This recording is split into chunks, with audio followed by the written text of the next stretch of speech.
Hello दोस्तों। आज हम गीक्स फॉर गीक्स का problem of the day longest bitonic subsequence का सॉल्यूशन डिस्कस करेंगे। तो चलते हैं, प्रॉब्लम स्टेटमेंट देखते हैं। इस प्रॉब्लम के स्टेटमेंट को यदि आप समझना चाहते हैं तो इस प्रॉब्लम में हमें एक पॉजिटिव इंटीजर का एरे गिवन होगा और इस गिवन एरे में हमें बाइटोनिक सब सीक्वेंस का मैक्सिमम लेंथ फाइंड करना है। और बाइटोनिक सब सीक्वेंस वैसे सब सीक्वेंस को बोलते हैं जो कि फर्स्ट में स्ट्रिक्टली इंक्रीजिंग हो और उसके बाद स्ट्रिक्टली डिक्रीजिंग हो सकता है। और सबसीक्वेंस वैसे एरे के पार्ट को बोलते हैं जैसे हमारा एरे कुछ इस तरीके से है और इसमें किसी भी एलिमेंट को हम रिमूव यदि करते हैं तो जो हमारा लेफ्ट एलिमेंट बचता है, इस ऑर्डर में हमारा एरे है उसी ऑर्डर में यदि कंसिडर करें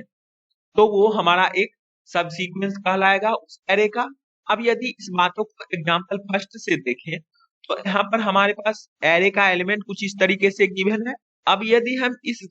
गिवन एरे को कंप्लीटली एक सब सीक्वेंस कंसिडर कर लें तो यहाँ पर देख सकते हैं 1 2 5 पहले इंक्रीजिंग ऑर्डर में है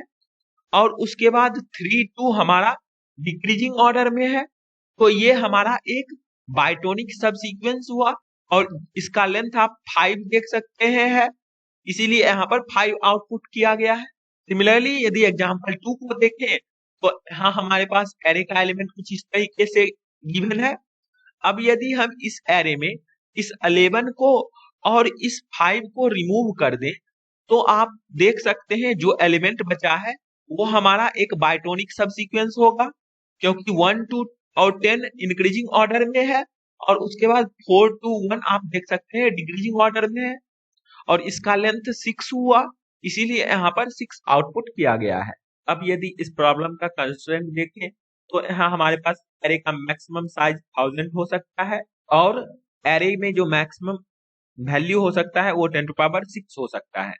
और इसे हमें सॉल्व करना है big of n square time complexity में using big of n extra space. लेकिन हम इस प्रॉब्लम को big of n log n time complexity में भी सॉल्व करेंगे और इस गिवन टाइम कॉम्प्लेक्सिटी में भी सॉल्व करेंगे। तो आइए अब चलते हैं इस दोनों टाइम कॉम्प्लेक्सिटी में हम कैसे इस प्रॉब्लम को अप्रोच करें। अब ये देखते हैं। इस प्रॉब्लम के लॉजिक को समझने से पहले यदि आपको किसी भी एरे का लॉन्गेस्ट इंक्रीजिंग सब सीक्वेंस क्या होता है वो फाइंड करना नहीं आता है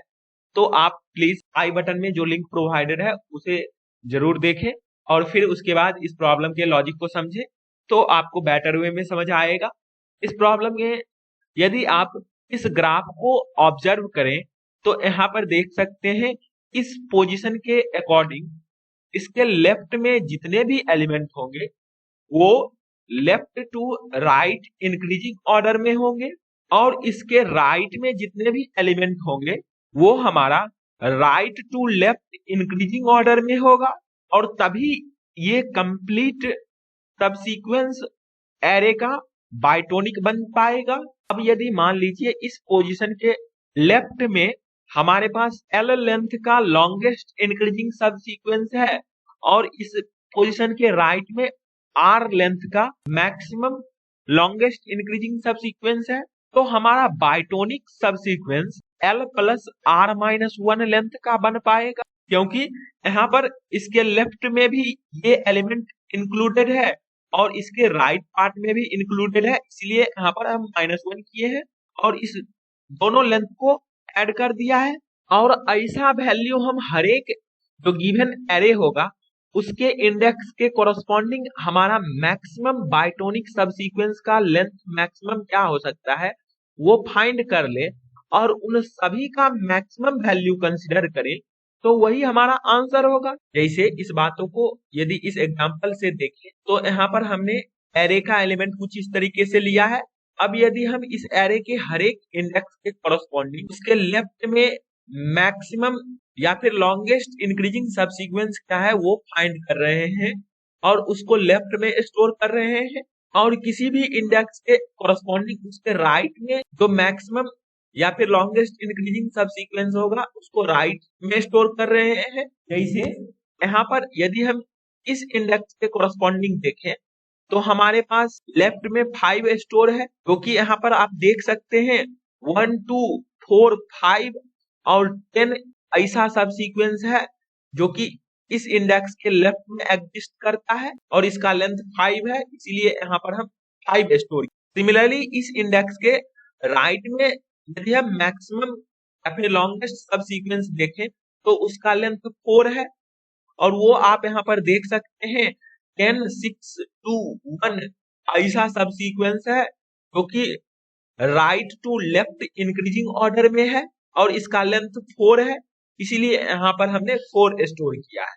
और इससे अब यदि इस इंडेक्स के कोरस्पॉन्डिंग बाइटोनिक सब सीक्वेंस का लेंथ फाइंड करें तो आप यहाँ पर देख सकते हैं इस दोनों को यदि हम मर्ज कर दें तो वही हमारा इस इंडेक्स के कोरस्पॉन्डिंग मैक्सिमम लेंथ होगा बाइटोनिक सब सीक्वेंस का, क्योंकि यहाँ पर देख सकते हैं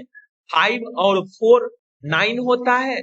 और इसमें -1 करना होगा क्योंकि इस 10 को किसी एक से हमें रिमूव करना होगा तभी मर्ज कर सकते हैं और मर्ज करने के बाद हमारा एलिमेंट कुछ इस तरीके से होगा और ये आप देख सकते हैं पहले इंक्रीजिंग है और उसके बाद डिक्रीजिंग है और इसका लेंथ 8 होगा, इसलिए यहाँ पर 8 आउटपुट में रखे हैं इस बाइटोनिक एरे में। और अब यदि हम इस बाइटोनिक एरे में हर एक इंडेक्स के कॉरस्पॉन्डिंग जो मैक्सिमम लेंथ आया है उन सभी का मैक्सिमम वैल्यू फाइंड करें तो वही हमारा लॉन्गेस्ट बाइटोनिक सब सीक्वेंस होगा इस गिवन एरे का, और जो कि यहाँ पर देख सकते हैं 8 मैक्सिमम वैल्यू है, इसीलिए इस टेस्ट केस का आंसर 8 होगा। तो ऐसा ही हम एल्गोरिदम अप्लाई करेंगे अपने प्रॉब्लम में, उसके लिए हम इस एल्गोरिदम को फॉलो करेंगे। तो आइए अब हम चलते हैं कोड देखते हैं। सबसे पहले हम यहाँ पर C++ कोड डिस्कस करेंगे। यहाँ पर हमें लॉन्गेस्ट बाइटोनिक सीक्वेंस फंक्शन गिवन है, इसे ही कंप्लीट करना है। यहाँ पर हम सबसे पहले इस फंक्शन में आते ही n नाम के वेरिएबल में नम्स का साइज स्टोर किया है और उसके बाद हमने एक राइट नाम का factor of int n length का 0 वैल्यू से इनिशियलाइज किया है और उसके बाद ये फॉर लूप हम गिवन एरे के राइट से इटरेट किया है लेफ्ट की तरफ, इससे हमारा right to left maximum length of increasing subsequence का वैल्यू स्टोर होगा हर एक इंडेक्स के कोरस्पॉन्डिंग। और फिर हम एक लेफ्ट नाम का वेक्टर n लेंथ का 0 से इनिशियलाइज किया है और यहाँ पर इसको फिल करने के लिए हम गिवन एरे को लेफ्ट टू राइट ट्रैवर्स करेंगे जो कि 0 से n तक चलेगा और ये हमें लेफ्ट टू राइट मैक्सिमम या फिर लॉन्गेस्ट इंक्रीजिंग सब सीक्वेंस का लेंथ कितना है वो स्टोर करेगा हर एक इंडेक्स के कोरस्पॉन्डिंग। और फिर हम एक आंसर नाम का वेरिएबल 0 से इनिशियलाइज किया है और इसको हम 0 से n तक रन कर रहे हैं और हर एक इंडेक्स के कोरस्पॉन्डिंग हम बाइटोनिक सब सीक्वेंस का मैक्सिमम लेंथ उस इंडेक्स को कंसीडर करते हुए क्या होगा वो यहाँ पर left I plus right I -1 करके फाइंड किया है और इस आंसर और इस वैल्यू में कंपेयर किया है, जो मैक्सिमम वैल्यू होगा उसे आंसर में स्टोर कर लेंगे और लास्ट में इसी आंसर को रिटर्न कर देंगे। तो इस कोड को सबमिट करते हैं और देखते हैं कि क्या ये रन करता है।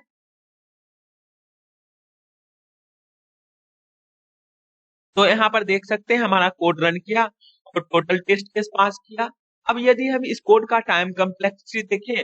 तो यहाँ पर देख सकते हैं हम लॉन्गेस्ट इंक्रीजिंग सब सीक्वेंस फाइंड करने के लिए big of n square time complexity use कर रहे हैं, इसीलिए हमारा ओवरऑल कम्प्लेक्सिटी इस कोड का बिग ऑफ n स्क्वायर हुआ। और स्टोरेज आप यहाँ पर देख सकते हैं हमने बिग ऑफ n लेंथ का वेक्टर क्रिएट किया है, इसीलिए बिग ऑफ n स्टोरेज हुआ। अब हम चलते हैं जावा कोड देखते हैं। यहाँ पर जावा कोड में भी हमें लॉन्गेस्ट बाइटोनिक सब सीक्वेंस फंक्शन गिवन है, इसे ही कंप्लीट करना है। यहाँ पर भी हमने सिमिलर वेज का लॉजिक लिखा है, सिर्फ और सिर्फ यहाँ पर डिफरेंस है कि हम जो लॉन्गेस्ट इंक्रीजिंग सब सीक्वेंस राइट टू लेफ्ट और लेफ्ट टू राइट फाइंड कर रहे थे वो यहाँ पर देख सकते हैं हमने ट्री सेट के यूज से फाइंड किया है और ये हमारा big of n log n time complexity तक रन करेगा, जो कि हमने लॉन्गेस्ट इंक्रीजिंग सब सीक्वेंस कैसे फाइंड करते हैं उसमें डिस्कस किया है। और बाकी कोड हमारा सिमिलर वेज में है, जब ये राइट और लेफ्ट फिल होकर के आ जाएगा एरे उसके बाद यहाँ पर सिमिलर वेज में कंपेयर कर लेंगे और लास्ट में इसी आंसर को रिटर्न कर देंगे। तो इस कोड को भी सबमिट करके देखते हैं और देखते हैं कि ये कोड रन करता है हमारा।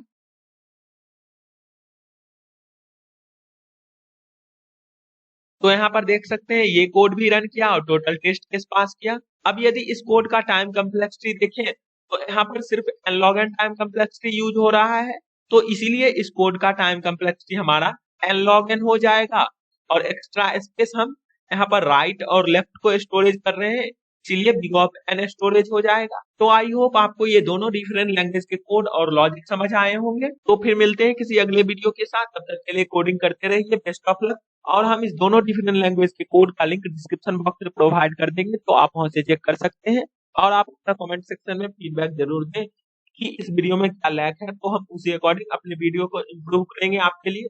Thank you for watching this video.